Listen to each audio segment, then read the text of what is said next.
कैशिरो उन दिलचस्प के ड्रामास में से एक है जिसका दिल अच्छा है लेकिन पूरी तरह से समझ नहीं आता है। कुछ कुछ इसके मुख्य किरदार सैंग की तरह। वे कहते हैं कि पैसे से खुशियां नहीं खरीदी जा सकती, लेकिन यहाँ पैसे से संगोंग को इतनी ताकत मिलती है कि वो पूरी दुनिया को बचा सकता है। लेकिन उसके जीवन के लिए इसका क्या मतलब है? कैशिरो का एक सरल लेकिन प्रभावी संदेश है जो अंतिम एपिसोड में अच्छी तरह से समाप्त होता है। यह सुपर पावर के बारे में नहीं है, नहीं ये पैसे और शक्ति के बारे में है। ये सब एक अच्छे इंसान होने का क्या मतलब है, इस पर निर्भर करता है। आज हम जिस दुनिया में रहते हैं वो हमें अधिकांश समय के लिए काफी कड़वा और नीरस बना देती है। ये सब खुशहाल जीवन जीने के लिए भाग दौड़ और संघर्ष के बारे में है। लेकिन क्या ये कभी आता है? बड़ा सपना क्या है? बात ही क्या मैं वो व्यक्ति हो सकता हूँ और इस शो को बच्चे पैदा करने वाला प्रचार कह सकता हूँ और इसे 3 में से 3 बना सकता हूँ। कोई ये तर्क दे सकता है कि ये तथ्य कि ये सुपर पावर विरासत में मिली है यहाँ एक अच्छा मजाक है?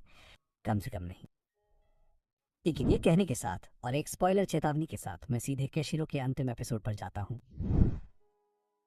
सांगोंग कैसे वापस जिंदा होता है? कैशिरो के आखिरी एपिसोड की शुरुआत में हमें पहले ये यकीन दिलाया जाता है कि सांगोंग मर चुका है क्योंकि वो लिफ्ट में हथगोला फेंकता है जिसमें वो लिफ्ट में वो जो नाथन के साथ होता है और दोनों को मार डालता है और इस सब को हमेशा के लिए खत्म कर देता है, जबकि उसकी जान के प्यार मिनसुक और पूरी दुनिया बच जाती है। लगता है कि उस समय उसने अन्ना को नहीं देखा था। हम देखते हैं कि मिनसुक अपने प्यार को खोने का गम मनाती है। तभी होएन आता है और उसे बताता है कि वो अपने मंगेतर को वापस ला सकती है, सांगों के पीछे पड़े जासूस को ढूंढ सकती है और उससे समय को वापस लाने के लिए कह सकती है। जब वो जासूस के पास जाती है तो वो मदद करने के लिए तैयार हो जाता है, लेकिन वो ये भी कहता है कि जो व्यक्ति समय को वापस लाने के लिए कह रहा है उसकी कुछ उम्र कम हो जाएगी। हालांकि मिनसुक के लिए ये ठीक है, लेकिन मैं वास्तव आशा करता हूँ कि ये उसे सबसे बुरे समय में वापस न काट ले, खासकर मुख्य जोड़ी के लिए हमें मिलने वाले सुखद अंत को देखते हुए। इसके बाद इमसुक समय में वापस जाकर सांगो को उसका दैनिक भत्ता देती है, जो कि काफी विडम्बनापूर्ण लगता है क्योंकि जब उसने उसने पहली बार उसकी शक्तियों के बारे में सुना था तो वो चाहती थी कि वह उनका उपयोग ना करे ताकि वे घर खरीदने के लिए पैसे बचा सके। और लगता है कि उसे आखिरकार एहसास हुआ कि जीवन पैसे से कहीं अधिक कीमती है और इसे इतनी बड़ी कीमत पर पाना पड़ा। ये कोई सजा नहीं है। संगोंग को समझ नहीं आता कि उसके पास पैसे कहाँ से आए जब वो वापस जीवन में आता है, क्योंकि वो मरने के लिए तैयार था। लेकिन जाहिर है कि एमसुक को उन घटनाओं के बाद क्या हुआ इसकी कोई याद नहीं है क्योंकि उसने समय को पीछे कर दिया था। क्योंकि तो मेरा मतलब यही है। हालांकि निकट भविष्य में सब कुछ अच्छा लग रहा है, लेकिन मैं ये नहीं सोचना चाहता कि बाद में ये एक त्रासदी में बदल जाए। जो परिवार का क्या होता है? कैशिरो के अंत में सांगुनिंग, जो नाथन को सीधे तौर पर तब दिखाया जाता है जब वह आदमी अपनी ही बहन को मार चुका होता है और उसके सारे शोध कार्य चुरा लेता है। जहां अन्ना उस शक्ति को अपने वश में करना चाहती थी, वहीं नाथन उन सभी को एक साथ अपने में समाहित करना चाहता था।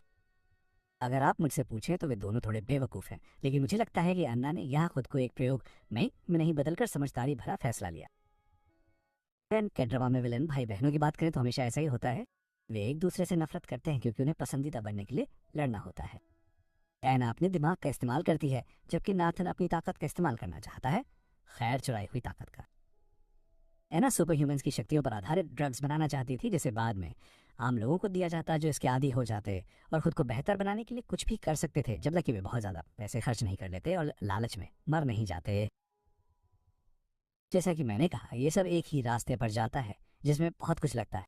हम शो में पहले भी ऐसा कुछ देखते हैं, लेकिन अंत में कुछ खास नहीं होता।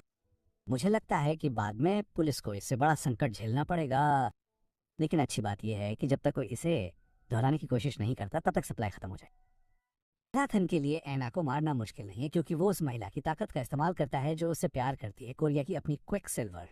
यह महिला अपने प्रेमी को बचाने के लिए इतनी दूर तक जाती है ये सोचकर कि वो हमेशा उसके साथ रहेगा और उसे वो सब कुछ देगा जो वो चाहती है।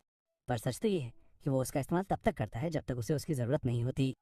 अपनी बहन को मारने के लिए उसका इस्तेमाल करने के बाद वह अपने पिता को भी मारने की कोशिश करता है, पर वो बच निकलने में कामयाब हो जाता है। उसके लिए किस्मत अच्छी। तो शायद अगर वे एक माँ के साथ बड़े होते तो वे और भी सामान्य होते। खैर, अंत में नाथन अन्ना की शोध सुविधा में मौजूद सभी शक्तियों को ले लेता है और उन्हें अपने अंदर इंजेक्ट कर लेता है। यहीं से असली अराजकता शुरू होती है। सांग तन सांगोंग का सामना करता है, उसे मारने के लिए उत्साहित है, पर सांग तब तक अच्छा मुकाबला करता है जब तक कि उसके पैसे खत्म नहीं हो जाते। ओह, और हमेशा के विपरीत ये पूरी स्थिति सबके सामने हो रही है। कोई भी अपनी अलौकिक शक्तियों को नहीं छिपा रहा है या मुखौटा या कुछ भी नहीं पहन रहा है। अंत में बुनमे और होएन भी मदद के लिए आते हैं, पर नाथन की ताकत से वे दोनों बहुत जल्द ही बेहोश हो जाते हैं। अंत में सांग भी हार मानने को तैयार हो जाता है क्योंकि उसके पास पैसे नहीं है, और उसे और ताना मारने के लिए नाथन सोचता है कि उसके दिल में ताकत कहाँ है, क्योंकि सांग ने उसे एक बार बताया था कि ये उसके दिल से आती है। कागजों पर ये एक प्यारी सी पंक्ति लगती है, लेकिन सच तो यह है कि सांगों की शक्ति निस्वार्थता की मांग करती है, जो इस दुनिया में किसी के लिए भी मुश्किल है, जहाँ हर चीज के लिए पैसे लगते हैं और एक पल के लिए भी चिंता किए बिना सांस लेना मुश्किल है। सांग खुद से उठने की कोशिश करता है लेकिन असफल हो जाता है। तभी ऊपर से एक गुल्लक उसके पास आकर गिरता है। ये बहुत खतरनाक हो सकता था।